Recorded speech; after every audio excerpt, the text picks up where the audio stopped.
Salam sejahtera guys. Welcome to Dive Vlog Podcast. I am Adam. And I'm Dicky, and tonight we'll be talking about Sidemount. Wow, how interesting. Sidemount diving. So Dicky, what is your understanding of sidemount? Simply put, Sidemount is when we have our equipments, mainly our tanks. So kita menyelam menggunakan kelengkapan yang mana tangki kita akan berada di sisi as opposed to having the tanks in the back. Tanks on the side. Yeah, so tanks on the side. Basically, sidemount started by some divers from the United Kingdom. The reason why they actually created this system is because they were doing some diving. Some as in basically it's include into the cave diving activities. They realized that back mount was not serving them very well. It's because of the cave is so tight that they need to put the tank on the side. So this began, I think, in the 1960s. From then onwards, evolved until now. It become the modern day of side mount.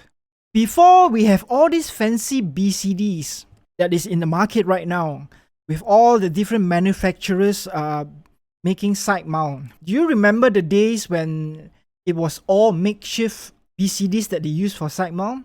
I think if I can remember correctly, from what I've seen or read, they were makeshift of back mount BCD. So initially, it was with the jacket style BCD, if I'm not mistaken, and then they were trying to configure and figure, they could not, and hence I think at some point they were just using harness webbing with the inner tube. If I'm not wrong, is that correct? Yes, exactly. If you guys remember the Thai rescue incident, there were two United Kingdom divers who actually went in first to rescue.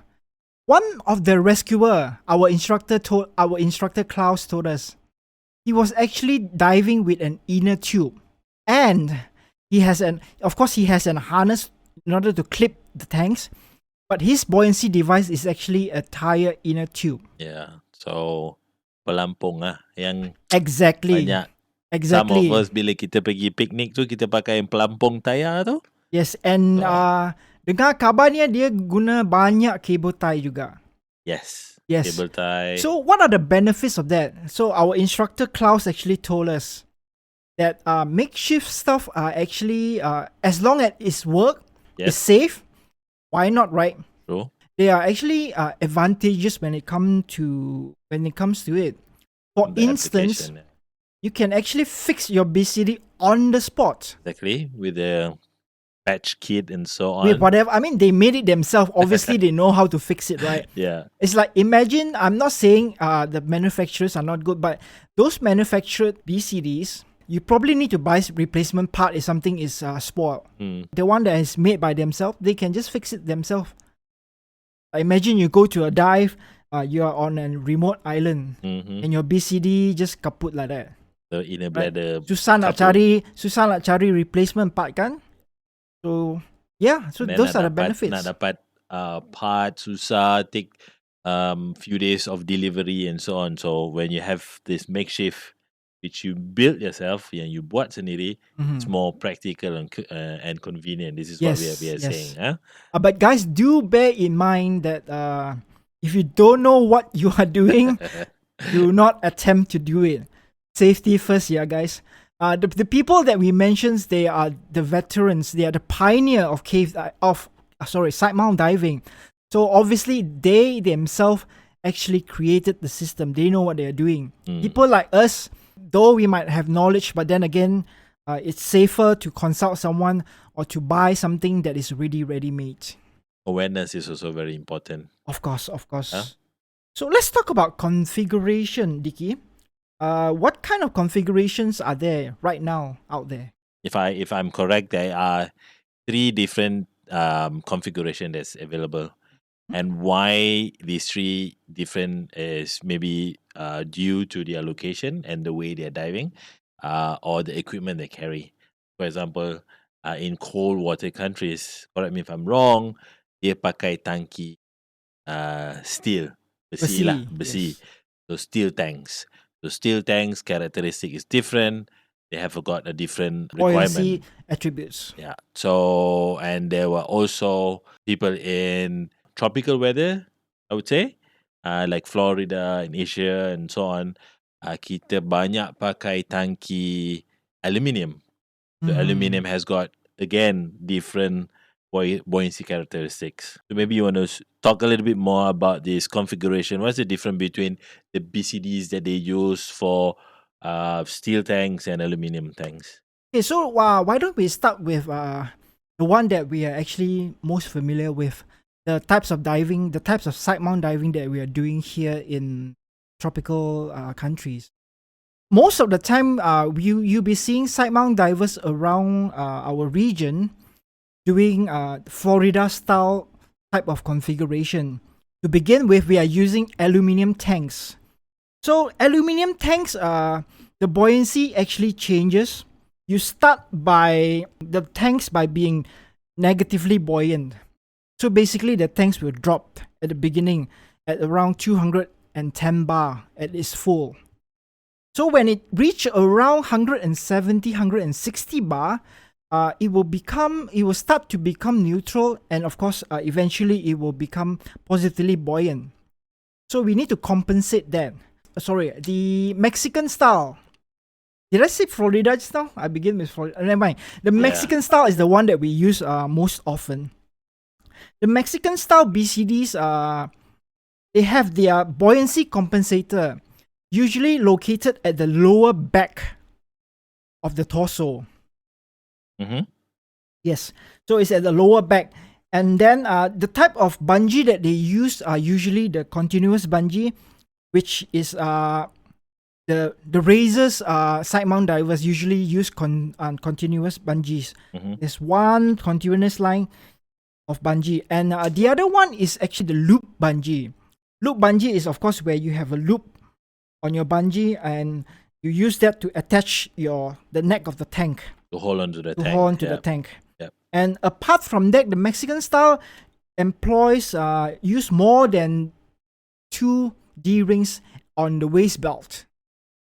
So that you can adjust the tank Yes, so you start when with it becomes buoyant. you start with the D-rings which is away from your stomach or from your belly buttons. Mm-hmm. At the start of the dive, you clip it there because your tank is sagging, so you need to clip it there for it to be on level parallel with with the body. Yes. So as it gets more and more positive, the tanks will go up, right? Yep. So this when the time where you need to switch it to nearer to your So you to secure your to stomach. the D-ring that is closer or forward.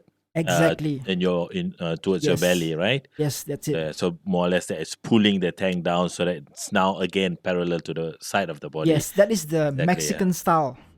And secondly, the Florida style.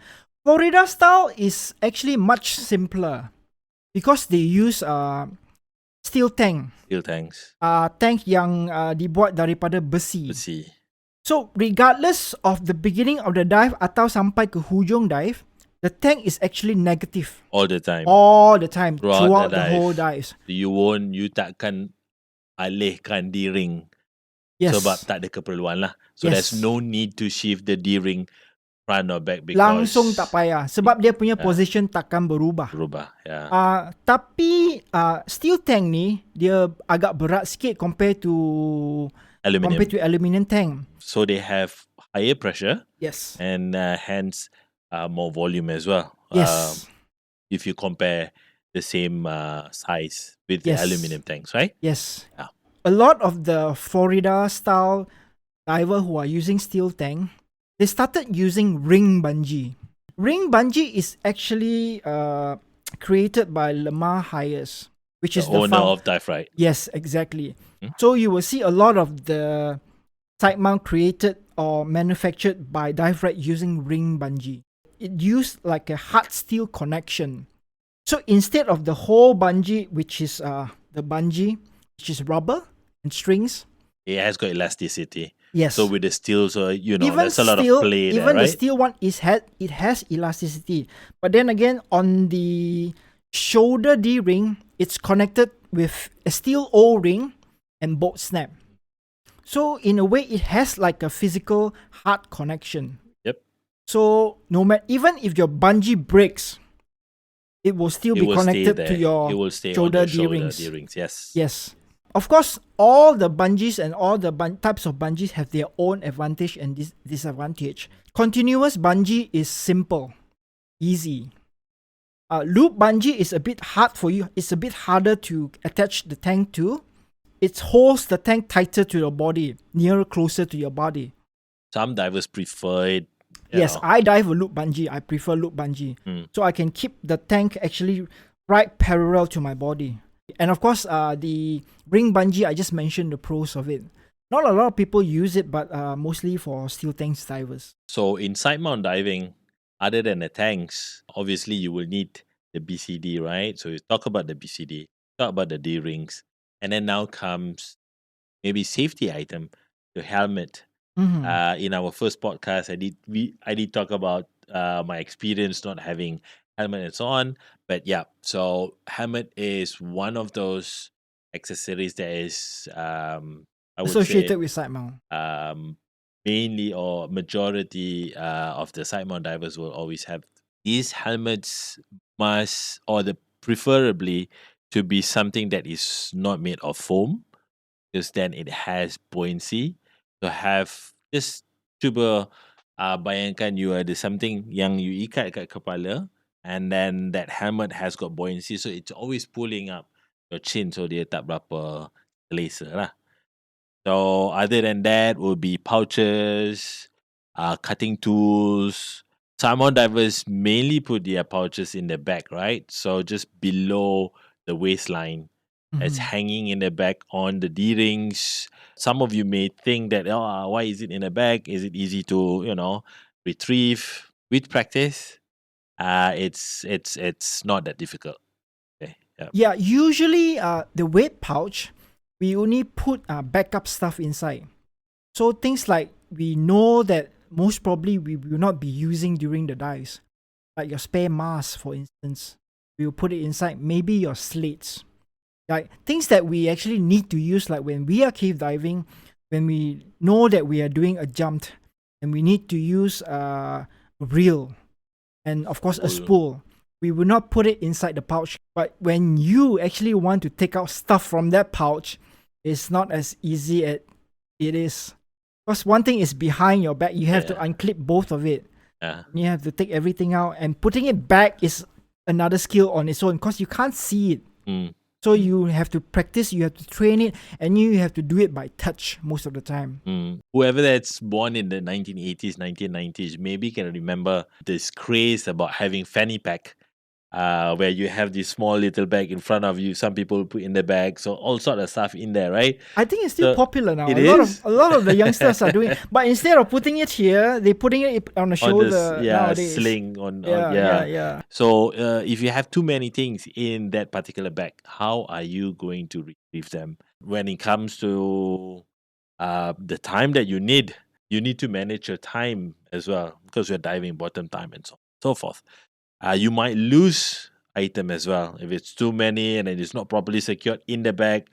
You want to take out some a mask, but maybe Something fell off. something else come out with the mask, and you lose it. So these are the things that you want to keep in mind. But is it compulsory? Are there any side mount divers that dive without back pouch? Me, I There don't you use the go. back pouch to be frank. To be frank with you guys, it's because I don't find it ergonomic for me. It's very difficult to take stuff out, and the fact that that pouch is not cheap. Yeah, Well, couple of hundred. It's not cheap. So So I actually prefer to use a tech pants when I dive side mount. Our instructor actually encouraged us to use the tech pants. neck pants. Because there will be two pockets at the side of our thigh. It's more accessible. Easy to reach in. Yes, and we can it's just see on it. your side.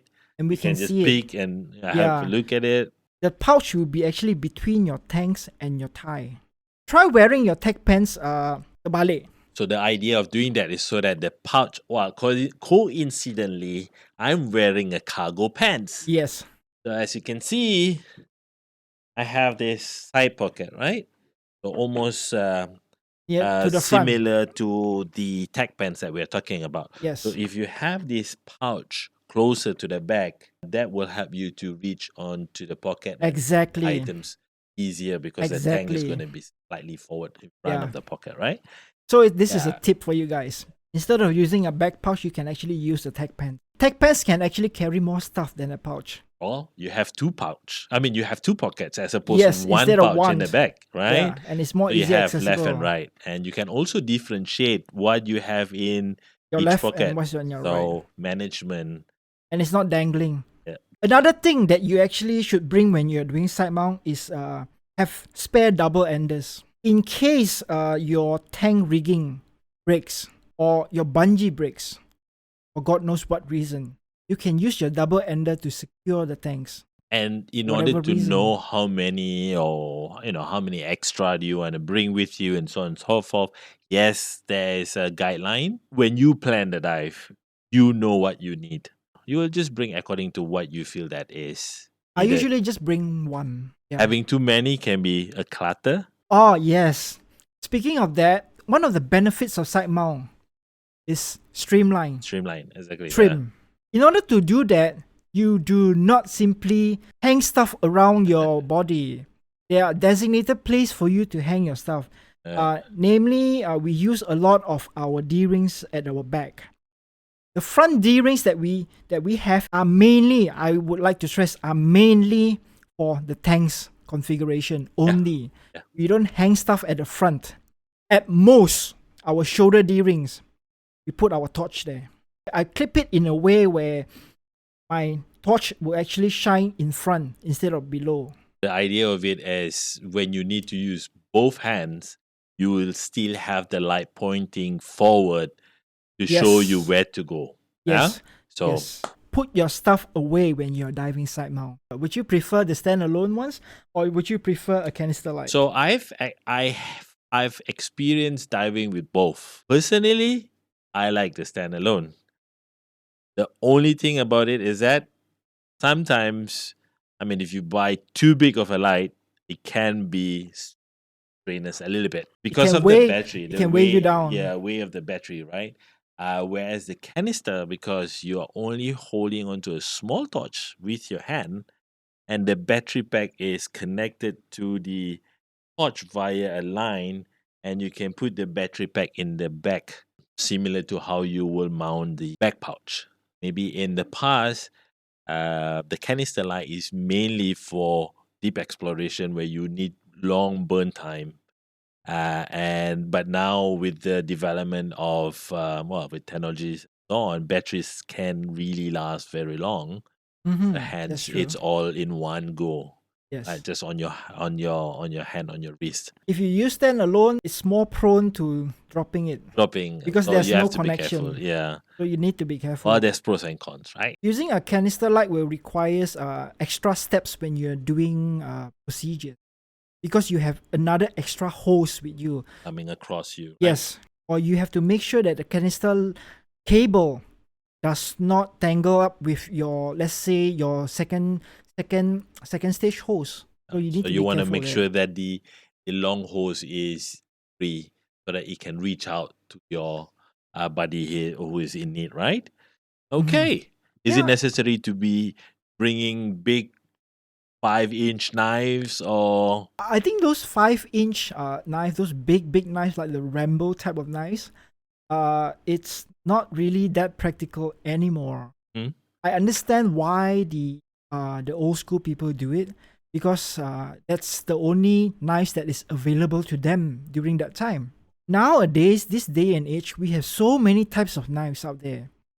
So for me personally, I only carry 3 line cutters when I'm cave diving. So I have all of them in different positions of my body in case I'm stuck somewhere. Like, of course, this is why the reason I have different spot. So if I cannot reach that knife, I can go for the other knife. Yep. I have one on my shoulder I have one on my waist, and then I have one attached to my what do you call Wrist. my wrist, my on the dive dive computer. computer. Yeah. So I have 3 knives with me. Line cutter is more than sufficient for us to prevent entanglement, because most of the time we are only tangled on lines, to Main be frank lines with and you, so on. Yeah. fishing nets or whatever, right? It's just line. We don't really need like an open, old school open shear knives Yeah. to actually do anything, unless of course you are going down to do conservation and to remove ghost nets. And Those all you that kind require of one. stuff. But Then on a daily basis, normal usual dive, you don't carry those knives. And it's also a good practice to carry some form of cutting tools on side mount, because a lot of things are actually attached to your PCDs. Some of them might get tangled, some of them might, like let's say for instance your bolt snap or your double ender got caught. Got jammed. What are you gonna do? Let's say if your bolt snap jammed and you have a you're in a cable position tie. where you are stuck. Yes, And and you the have cable bolt snap tie. is It will jammed. be nearly impossible for you to pull the thing out. But if you put an O-ring in between that, you can snap it very quick. Exactly. Yeah. So it's a precaution for you, just in case your bolt snap or your double ender jammed. Let's find maybe a picture of it, so that maybe for those who are not familiar with this, Yes, well, you can see what we are trying to talk that's about. a good idea. So a normal recreational diving, back mounted, single tank, we have one first stage attached to the single tank, Yes. and with the primary hose and an outer source, right? But on side mount, it's totally different. Maybe you wanna explain or elaborate on how we stow the hoses when we're diving with side mount? Okay, so Nicky did mention the long hose. The long hose is supposed for us to share gas with our buddies. Preferably get the 2.1, 1.5 meters. I think is just too short. Please do not get high flex hose. It is okay for recreational applications. It is okay if it is short, but for a long hose, it needs to be rubber. Why did I say that? My flex hose are positively buoyant. Yep. They float. So it's a nightmare to deal with when they're underwater. Another thing is it's abrasive to the skin. It's because of all the jagged edges of the hose. So imagine that it's sawing your neck basically every time you move your head left and right. Yes, unless you wear a hoodie. Preferably get a rubber hose. They are about the same price. My flex hose used to be more expensive actually. When it started, it used to be more expensive. Yeah. But now it's the same price. So get a rubber hose. The long hose goes through our body and around our neck. Let's talk about the first stage hose actually. Preferably, it needs to be DIN configuration. Okay. Why it needs to be DIN configuration? It's not because that all the tech divers use DIN configuration. It's because your first stage is right in front of you. So basically, the chances of you accidentally damage your first stage is very high when it's in front of you. You knock on things and then your hands are moving around, right? So you might knock onto that. So a DIN valve is obviously a better connection, a more secure connection. Yes. And also imagine you have that knob that is pointing onto your exactly, which is what I want chest, to say later. I mean, if you use a yoke configuration, which you can do that, but then again, it will be very cumbersome in front of you. Using a DIN connection, it's very streamlined, it's small.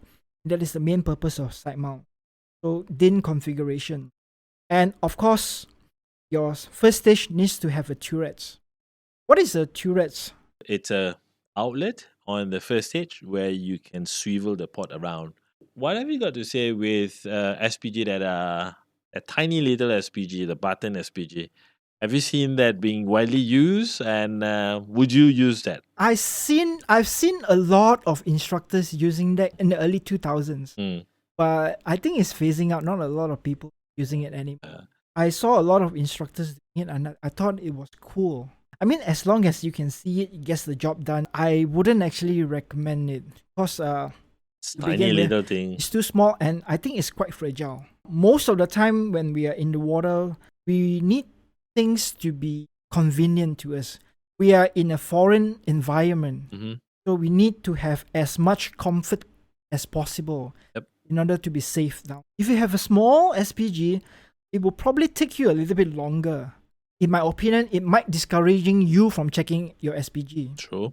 right? Yep. Muscle memory Because is very you tend to important. forget because it's not there or it's out of sight, out of mind kind of thing. Yeah. Yeah. So It's a bit hard to find this kind of SPG nowadays. I don't think a lot of people carry it anymore. yeah. So Unless it's maybe old on stock. certain applications, but we don't really see it utilized. I mean, used in diving anymore. Something else has taken over.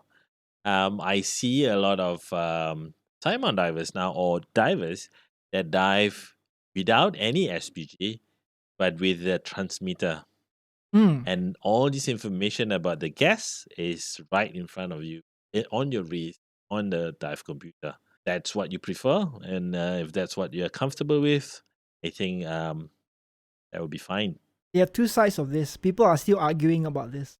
The old school people will say that SPG is still SPG because it's Uh, mechanic, whereas the integrated ones is cool, it's convenient. if you prefer it to be like so, I think it's fine as long as you know what you're doing, be on top of the situation, Some people and put, dive some people safely. use both. Best of both worlds. True. There's no hard rule saying that if Adam is diving with analog XPG, I must dive with analog XPG. Anything else that we want to talk about? Left post. Accessory? Left post is Left post, where okay. left post is where the main inflator hose is gonna be at. Mm-hmm. That is usually the one that inflates your. BCD. Some agencies they prefer to use it on the right side, but Mhm. most people use on the left side. If you are diving a dry suit, then you use your LPI on your right side. That is for the dry suit. Vessel It's inflation. on the left side. It's a shorter LPI hose. Usually, it's between 6 inches to 10, depending on your body size and your BCDs. But it's small ones. And you use a short hose. We want our hose to be streamlined and to be body hugging, to be as close as our body as possible in order to prevent entanglement. The one that we use for back mount, it's workable, but it's to me it's a bit too long. Yeah. Depending on the build of the person, right? Yes, And the position of the but tank for most people it's going to be too or the long. first aid. Ideally, I think it's between 50 cm to 60 cm. Those kind of hoses you use for side mount. And of course, towards the end, you will use an L adapter, a 90-degree adapter. We do not want anything that is dangling, or we do not want anything that is hanging around our body. Benefits of side mount. We actually touch a lot of it already, talking about the configuration, why we do it, and why we configure it this way, and then what is the benefits of it. So one big thing with side mount is your tank valve is right in front of you. Right Your in first front of stage you. is right in front of you. And What are the benefits of that? so if you have a malfunction, or if you have a leak, you can identify which side it is, and the reaction time is also much quicker quicker. because you can see see it, it. you feel it, and you react to it. And sometimes some divers are not able to reach to the back. Other benefits would be redundancy. So you have Two tanks. one on each side. The extra air that you have with you, the extra tank that you have with you, is not for you to stay longer, unless this is planned on a specific dive. But if you are diving side mount, which has two independent tanks, it's not like the twin tanks where it has a manifold where it's connected to do either. It does actually have a little bit more procedures to it when it comes to gas planning. Even though we have two independent tanks, you cannot just brief one tank and leave one Right, tank the other- unused. Yeah. Remember Because- at the beginning of the discussion, we were talking about the placement of the tanks, difference between steel and aluminium, the Yes. effect of aluminium tanks when the air gets lesser and lesser. So it has buoyancy effect. So you are not going to deplete on one side, and then that is just going to make you lopsided, Yes. and it's just going to make the dive. So how I do is I have to make sure that both my left tank and my right tank it does not have a difference of more than 30 bars. Some people actually prefer to start with the left post. I don't know because some agencies prefer that. But I was taught to start with my right post first, the long hose, the hose where you actually donate to people. Why I do that? The reason being is if I start with my long hose, I will know that if I require to donate to people, for It's in sure, working order. I will know that my long hose is working because Yep. I've been breathing to it. Yep. If you are breathing your left post first, and if there's an emergency situation, you give your right post to someone else, you have not breathed it before. How you know whether the tank is wanting switch on or not? And another thing is, will it work as accordingly? It might free flow and this. So use your right post first to make sure it works. I breathe my right tank to 170 bar, which is I use 30 bar. Yep. Then I switch to my left tank. My left tank, I breathe until 140 bar. Yep. So you breathe 30 bar first. So and you 30, breathe another 60, 30. 60, 60, 60. I have to make sure that both of them are, the difference is less than 30 bar. Why this is done? Why not 30 and then you change to your left post, you breathe down to 30 and then you change back to your right post and you breathe down to 30. There's a lot of switching. Yes, Right? there's So too we much want to switching. minimize the switch because otherwise then it may create stress on the diver, unnecessary stress. Bear in mind, we are diving. If you dive side mount long enough, you can actually feel it. Yep. You know when to switch Yeah, already. yeah. That you don't even know, need to the look at the SPG. duration, yeah, all that kind of stuff. I would like to actually add an additional benefits of putting your first stage at the front and tank valve. One thing in tech diving that we practice, feathering. You can't feather when you are, when you are using your back mount, but it's going to be a hell of a dive for you. But if your tank is in front, it makes feathering so much easier. Yeah, why don't you explain people what is feathering? Well, why don't you? What is the... Okay, fine. So feathering happens when your first stage and your second stage happens to be malfunction and when it's free flowing. So what we do is most often we will breathe down the regulators or the cylinder that has malfunction first. So what we do is when it's free flowing, we can still use it. In recreational wise, you are taught to open up one of your mouthpiece and just breathe like that. There are a lot of excess air or gases that actually are wasted, released out. So feathering prevents that from happening. I won't say it's very, but it is task loading. So when I want to breathe, I switch my tank valve open. I breathe. And then I close it back.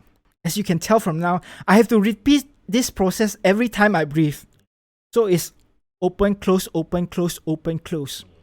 So now you guys understand why it is simpler when it's in front of your body instead of the back. If it's at the back, my hand will be like this throughout the whole, my deco.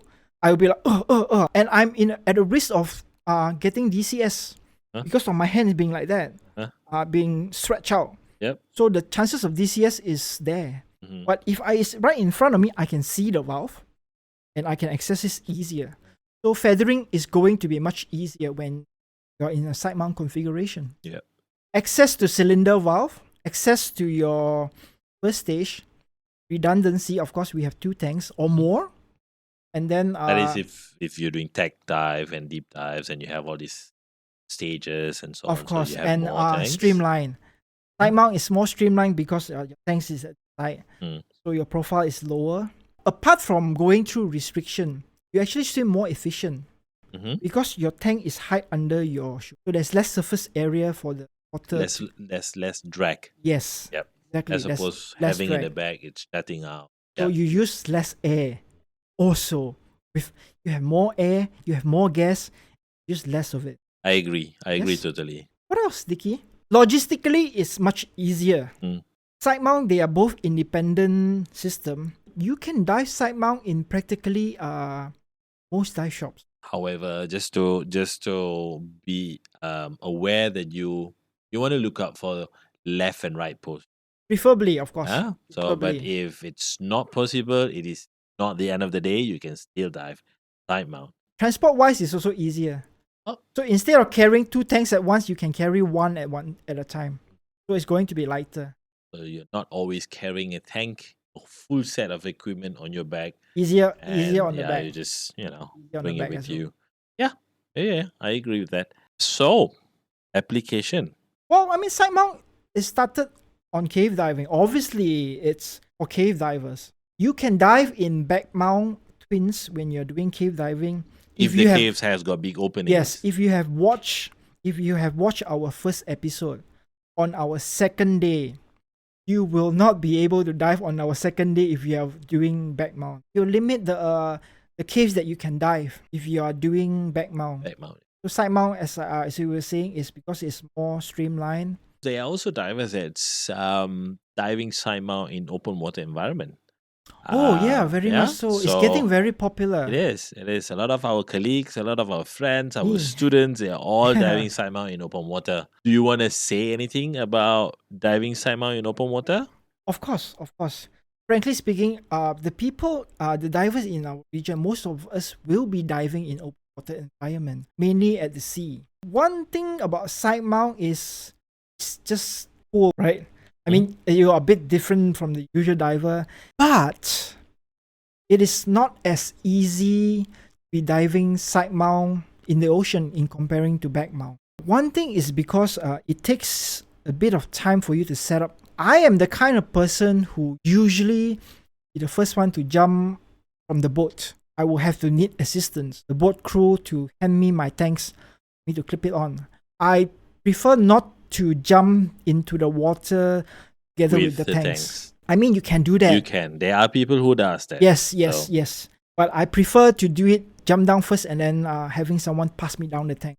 But it will takes me a few minutes to set up my left tank and my right tank, which is why I jump down first. But the benefit of it is you can get up to the boat, can remove your tank in and out of the boat without load. You need without assistance. tanks. You need assistance. You cannot do it on your own. I'm not trying to be negative, but it's just personal preference. I love side mount diving. I get it. The idea of side mount is mainly going through restriction, right? Open water environment may not really need to have it on your side. Yes, I understand. The thing that I am not keen with side mount in open water environment, either at the beginning or at the end of the dive, if there's current or if you're swimming from one point to the other before you are descending, that's a lot of drag. Just for me, it's a bit too much. Well in a vertical position. So swimming across the sea with the side mount configuration can be tiring. Because the tanks actually move quite a bit. Yeah. Underwater, not so much. You don't feel it, but it actually moves. The tank actually moves quite a bit when you are in a vertical position. You can feel that the tank moving, and you can be lopsided at times. Shore dive, you do not want to do side mount. Oh yes, you do not want to go on a side mount dive during low tide. Carry the tanks out to the water's edge. So yeah, when I was doing my tech side mount course, we were like 4 tanks, 6 tanks. Oh my god, shore dive. Imagine that. How many times I need to go back and forth just to carry tanks. If you are happy to do side mount diving, it's something that you prefer and you don't mind. A lot of people actually just rough it out. Right? I won't say a lot. Some people do single tank side mount. Yeah. Where they use the left post only. I would like to say that if you are doing that, make sure you have a long hose. Some people they don't. They just put on a left post and then there's no 2 second stick. Doing a left post single tank side mount is easier, simpler. To me, I don't feel comfortable. Maybe it's because of my BCD. Because it's one thing it's harder to be in trim when you are doing single tank side mount. Because you only have one tank towards the side. You have to compensate the other side with most of the time you have to compensate. If you have both tanks on you, one will be tugging on each other, right? On your waist waist belt. So eventually it will balance out.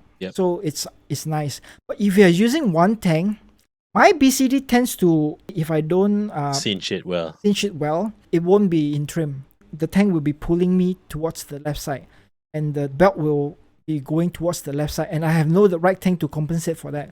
So it's a bit harder. Configuring the BCD is also another challenge.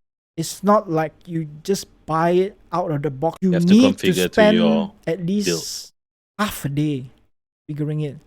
And even after that, I would say you have to have a minimum of 10 dives in order to be able to configure it nicely Mhm. where you want your D-rings to be where it is supposed to be. Yeah. Yep. You have to have minor adjustment all the time. But once you have it all in place, you will never have to change, You still have and to do that. will become You get fat. well. If you get thin, changing in sizes, obviously. yes. So you will need to reconfigure everything again. Yeah. So yeah, it happens to me actually. As you have heard, there are a lot of things to consider when you are doing side mount diving. Equipment, accessory, getting used to the 2 tanks, one on each side. If you're doing side mount course, consider yourself being an absolute newbie. It's a totally different configuration. Practice. Yep. So there will be some skills that you will learn that you have never learned before. There are some skills that actually tech divers use. Mhm. The side mount course, I believe, is at least 3 days long. 3-4 days, depending on the instructor and the capability of the student. He or she needs further training, configuration. Day one is configuration. If you are lucky, you might get one dive. If you are lucky, but it's usually configuration. Day one. True. Your hands will be bruised. You'll be tired. Why that? Massage ball, Yeah. bees ball. You need to 'Cause wrestle. otherwise- You need to wrestle with the BCDs, the D rings, and all. And then second day you will go for a dive. Right? Of course, some people start at the pool first. Basically, confined water. Again, it depends on the performance and the capability of the students. Huh? Yes, you need to learn how to descend. It's different from back mount, depending on the BCD that you're using.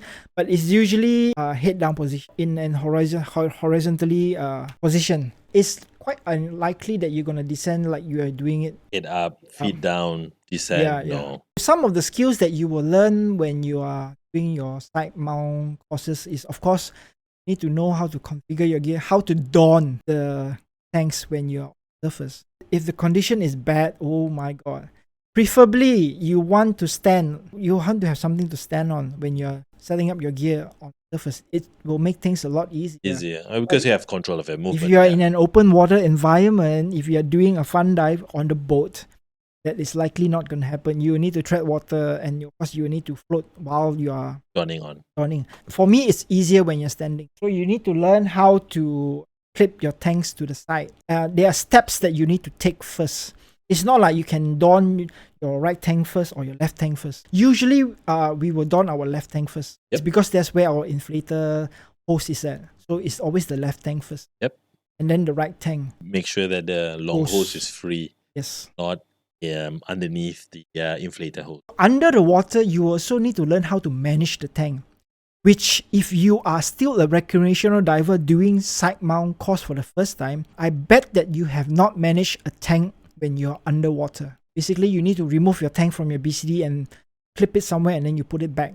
Staging is called. Adjustment of the buoyancy and all that kind of stuff. Yes. When you remove your tank, you become more buoyant. You need to release air. And when you pick your tank back up, it's the reverse. If within 5 days you're not able to do whatever is needed, then you will need more time. Before the end of the course, you need to be able to do it. Well, you need to show mastery. That's Yes. that's the only time where you will be certified. Yes, which is why I'm So saying practice you'll be makes taught, perfect, but then yeah. again, you need to perform it. Yeah. Frog kick is easy. It comes naturally, just breaststroke. Yep. Right? Yep. Helicopter is a bit difficult. You need the coordination of your left and your right leg. Yep. Some people find that back finning is the hardest. What do you think, Dicky? Do you think helicopter is harder, or do you think back finning?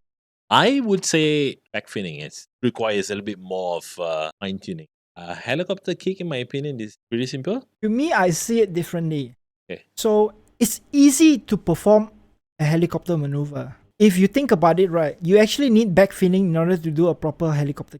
I get you. Yeah. So you can perform helicopter maneuver easily, but it will not be mastery unless you know how to do back finning. Back finning is hard to learn, but once you get it, you get it. Mm. And I think the trick with back finning is you have to make sure that you're in trim. Else, you'll be either going up or you'll be going down. Yeah, you'll be jetting up or jetting down Yeah, kind of so thing. mastering your trim and your buoyancy is very important when you are doing back finning. That is the thing. And that goes as well with the helicopter. Yes, but helicopter kicks are more forgiving, I think, but it's harder to master compared to back fin. At least in my opinion. On your last day, on your last side mount dive, instructors will probably take you for some. I'm not talking about restriction. Maybe swim throughs that are a bit tighter than it usually is. You have a lot of fun, and the one thing I like best about side mount is just that I feel very, very comfortable when you're underwater. It's effortless to be in trim. In back mount, it's harder for me to be in trim than in side mount. In side mount, I just automatically be in trim easily. One thing is because my feet is heavy. So having more weights in front of me, which are the BCDs and the tank valve, put me in a better trim position. That's interesting because I don't have any of that. Yeah, it depends on, maybe, as I said, my legs are heavy. Sure. So side mount is actually a better option for me to be trim. For me, both back mount and side mount is equally comfortable on the surface underwater. I use a back mount BCD, not a jacket style BCD. With that, I always am so flat, streamline, maneuverability. Everything is just easy, swift. Diving side mount taught me a lot when it comes to weighting system. Because of side mount, I actually learned where I should put my weight. Yeah, it taught me that. I learned the implications of the importance of being weighted properly and where to put them. Where to put your stuff. Yes. When you do the side mount and configuration, knowing where to mount your equipment, your accessories plays a part as well. Yes. Because you think a spool does not affect your buoyancy. You think a reel does not affect your buoyancy. A torch does not affect your buoyancy, but in the actual fact, it does. I use my double ender to weigh myself. Yeah. I use my double ender to weigh myself. But this is all the things that you will learn during the course. Your instructor will try to fine-tune your trim. So there are a lot of things involved. If you are a side mount diver, you should get your own BC. It's a must, I would say. And do not borrow it to anyone. Because let's say if I have my BCD and it took me 1 month or even 2 months to configure all the things like how I want it to be, the moment let's say I lend it to Dicky and he used it and he set it up, it will take me another 2 months to get back to where I wanted to be. Well, it will take time. Yes. I mean, you have probably 1 week on the island just to diving. You have it with someone else and then you bring it back. Basically, that trip itself is just your configuration trip. You won't be able to enjoy yourself. On the next trip that we are going to the island after receiving your BCDs back, it's going to be configuration trip. Yeah. Unless you prepare beforehand. You go to a swimming pool, but then again, still, there will be some configuration differences. Because freshwater and saltwater is different buoyancy characteristic. Most of the time I dive in side mount. I think I'm just used to it. And also because these past few years, we have been doing a lot of cave training and cave. So I want to keep my skill updated. So what I wanted to say is feel free to contact us if you have any questions. And for those of you who are a side mount diver and would like to add anything else to what we have just shared tonight, feel free to do so as well. We appreciate constructive comments and feedbacks. Yeah. We want to develop this diving community and we want to have a strong community. If you guys want someone to dive with you in side mount configuration, contact us. Because at the moment, there's still not a lot of side mount divers out there. I think maybe out of one boat, maybe one. I rarely see side mount divers. Which is why if you dive side mount, definitely you will turn heads. And sometimes you can be the talk of the day, right?